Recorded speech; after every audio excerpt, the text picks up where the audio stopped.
세월호 참사 12일째이던 4월 27일 정홍원 총리는 정부 초기 대응 실패에 책임을 지고 총리직을 사퇴한다는 기자회견을 열었습니다.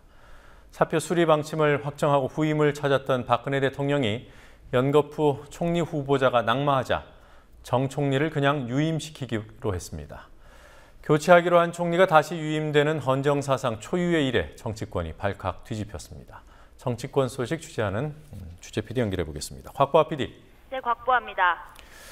자, 박근혜 대통령이 정홍원 국무총리의 사의를 수리한 지 벌써 2달이 다 됐는데 2달 만에 사의를 반려하는, 그러니까 일종의 결정 번복을 했습니다. 새 총리 찾기를 포기한 겁니까? 아니면 유보한 겁니까? 네, 사실상 포기했다고 볼 수 있습니다. 윤두현 청와대 홍보수석이 오늘 대통령의 사표 반려 결정을 밝히면서 했던 말을 보면 정홍원 총리와 계속 가겠다는 대통령의 생각이 담겨 있습니다. 윤 수석은 새 내각이 구성되고 정부 조직법이 통과되면 정 총리와 경제부총리, 교육부총리가 중심이 돼 국정과제와 국가개조를 강력히 추진하게 될 것이라고 말했습니다. 이로써 박근혜 대통령이 정 총리의 사의를 수리하기로 했다는 지난 4월 27일의 청와대 발표는 번복됐습니다. 사실상 총리 없이 국정을 운영하겠다는 대통령의 뜻이 담긴 결정이라는 해석도 나옵니다. 그만두겠다는 의사를 명확히 밝혔던 정 총리에게 앞으로도 힘이 실릴 리 만무하기 때문입니다. 한편 청와대는 인사검증 관리를 총괄할 인사수석실을 신설하기로 했습니다. 노무현 전 대통령이 만들었다가 이명박 전 대통령이 없앤 인사수석실이 6년 만에 부활하게 됐습니다. 정 총리 사표 수리 번복에 대해서 여야가 어떤 말을 했습니까? 네, 야권에선 비판이 쏟아졌습니다. 새정치민주연합의 박영선 원내대표는 트위터를 통해 바람 빠진 타이어로 대한민국 자동차가 제대로 굴러가겠느냐며 한마디로 어이없다고 비난했습니다. 노회찬 전 정의당 의원은 트위터를 통해 총리 유임은 국무총리 내정자들을 잇따라 자진 사퇴하게 한 국민 여론에 대한 박근혜 대통령의 보복 인사라면서 음식 상한 것 같다며 다시 해오라니까 먹다 남은 음식을 내오는 꼴이라고 비유했습니다. 새누리당 대변인은 대통령의 고뇌에 찬 결단이라고 했지만 새누리당 비주류 의원들은 비판의 목소리를 냈습니다. 친이계 저장 이재호 의원은 한비자의 사자성어 세유산망을 언급하며 총리 유임은 민심을 거스르는 것이라고 비판했습니다. 세유산망은 세상을 망하게 하는 세 가지란 뜻으로 어지러움과 간사함 그리고 거역함 등을 지칭합니다.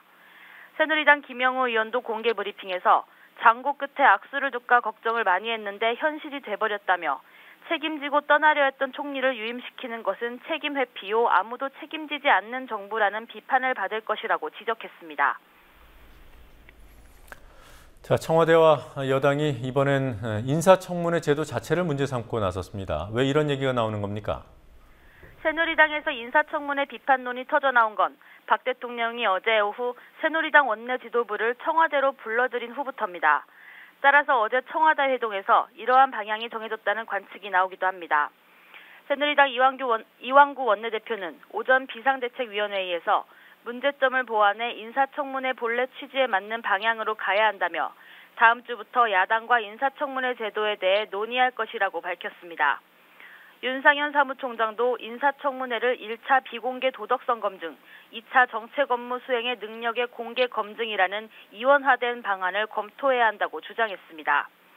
이처럼 난데없는 인사청문회 비판론에 대해 박영선 민주연합 원내대표는 청와대 인사검증 시스템을 고치는 게 더 급하다고 반박했습니다. 정의당의 심상정 원내대표도 적반하장의 극치, 대통령께서 이러시면 안 됩니다라고 일갈했습니다.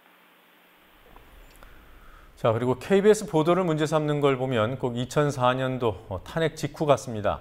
조중동 논리를 그대로 여당 인사들이 발언하는 것도 늘 보아온 일이고요. 자, 오늘은 누가 어떤 목소리를 냈습니까?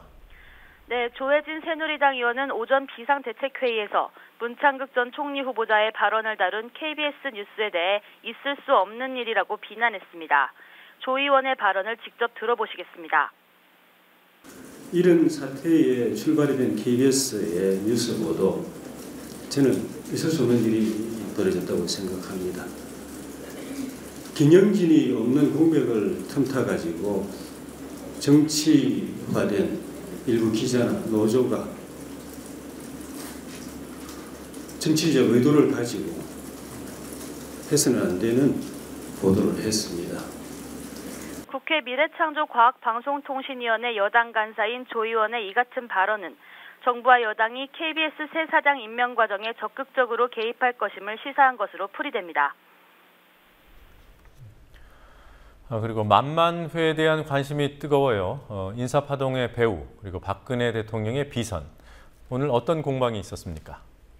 네, 총리 인선 등을 조언받은 것으로 알려진 비선 조직으로 박 대통령의 동생 지만 씨, 이재만 청와대 총무비서관, 그리고 대통령의 보좌관 출신인 정윤회 씨 등의 이름을 딴 만만회가 거론된 데에 대해 청와대가 강력 반발하자 민주연합의 박지원 의원이 즉각 반격에 나섰습니다. 청와대 한 관계자는 오늘자 동아일보 인터뷰에서 비선 라인 운운은 소설 중의 소설이라고 박지원 의원의 주장을 반박했습니다. 그러자 박 의원은 트위터를 통해 청와대에선 소설 같은 얘기를 하지만 소설도 소설 나름이라고 자신의 주장을 옹호했습니다. 정의당의 이정미 대변인은 국정에 대한 어떤 권한도 없는 이가 국가의 총리직을 좌우하는 국정농단을 부렸다면서 어떤 문제의식도 없이 그대로 받아들인 대통령은 대통령으로서의 자격을 스스로 부정한 것이라고 논평했습니다. 자, 그리고 730 재보선이 치러지는 지역구 오늘 확정이 됐더군요. 모두 15곳이죠? 네, 그렇습니다. 730 재보선이 15개 지역구에서 치러지는 것으로 최종 결정됐습니다. 역대 최대 규모의 재보선으로 명실상부한 미니 총선이 됐습니다. 그러나 관심을 모았던 서대문 을은 정두원 새누리당 의원이 오늘 대법원 판결을 통해 의원직을 유지하면서 재보선 지역에 포함되지 않았습니다. 이에 따라 서울엔 동작을 1곳, 경기 5곳, 영남 2곳, 호남 4곳, 충청 3곳에서 재보선이 치러집니다. 한편 안철수 민주연합 공동대표의 최측근인 금태섭 대변인은 오늘 국회에서 동작을 출마를 공식 선언했습니다. 지금까지 국민TV 뉴스 곽보아입니다.